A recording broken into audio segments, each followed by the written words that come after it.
Hey guys, welcome back to the channel. Today we're talking about goal setting.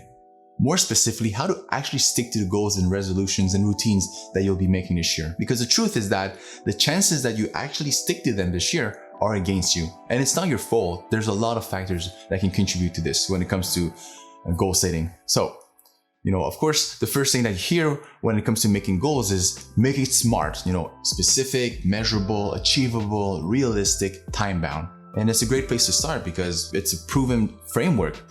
But it's not the only part of the equation. You can make a SMART goal and you can still fail your routines and your goals this year. In the last video, I actually talked about the importance of finding the reason why you're even chasing a goal. So that's one of them. But today's focus will actually be on one concept that is not often taken into consideration when setting goals, yet could actually be a game changer for you this year in achieving all of your goals and routines. So I'll be talking about ego depletion and how having an implementation plan could really help you stick to your plans this year. So ego depletion is just a fancy word for your reserve of self-control and willpower. Every time that you resist indulging in an urge or a desire to do something that is probably not appropriate in the moment, well, you have to use some of that self-control. But it turns out that we have a limited reserve of self-control every day. And once it's depleted, well, you get ego depletion. So after a long day of work of constantly monitoring and self-regulating your thoughts, your emotions, what you do, behaving appropriately, well, you come home, you're tired and you have no more self-control. So you're less likely to be able to stick to whatever you told yourself you were going to do. And that was the story of my life. I used to go with the flow, and I wasn't always motivated. And that's the thing, we can't always be motivated. It's hard to rely on your emotions and your mood to complete a task. It's just not gonna work. And this is something we all struggle with because we all have limited reserves of self-control. So that's why we have to make the most out of it on a given day by minimizing its usage.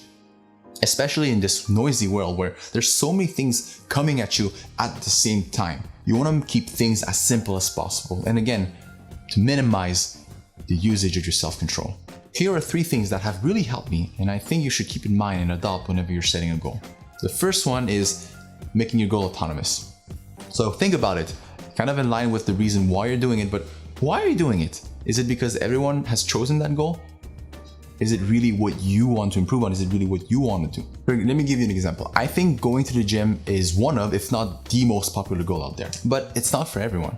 And I think it's actually overrated. Now, don't get me wrong, I love going to the gym. To me, it was a sanctuary, but it might not be for you. Maybe you like swimming, maybe you like running, maybe you like taking brisk walks in the morning, or you like Zumba or Peloton classes. Whatever it is, you should do that instead. Choose the activity, the goal that is in alignment with you, because it'll demand a lot less of your self-control. It'll feel more natural and you'll actually make more progress with the goal that is the most autonomous with you, the one that is the most aligned with you. So the second tip of the day is to make an if X, then Y implementation plan to make things as automatic as possible. This is important because we often make goals that are not specific enough, like sleep earlier, eat less, drink more water, write more, study more.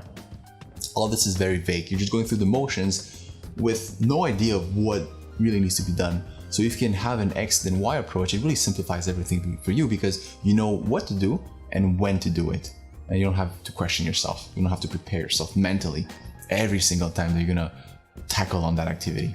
In this case, the X is the cue or trigger for the new habit that you're trying to build. The less you have to think, the better, because you're less likely to feel overwhelmed by all the preparation and thinking required during times where your self-control is running low and actually helps you save it for later. Also, your brain wants to save as much energy as possible, so it's going to come up with a million reasons not to proceed. And this often happens not because you don't want to or you're not good enough or you're not that type of person, because you don't have enough willpower. You don't have enough self-control at the moment, so you cave in to what you're trying to avoid the most because it feels more comfortable. Change is hard. You're used to the person you are right now. But I think the ultimate goal is for you to become the person that you want to be. So focus on that more than the performance itself and start small. Start very small. So if you want to be a runner, run every single day or every other day. That's up to you. If you want to be a writer, then write X amount of paragraphs or words every single day and you become a writer. So make sure you start small, because as you get small wins, you're going to prove to yourself that you can actually do it.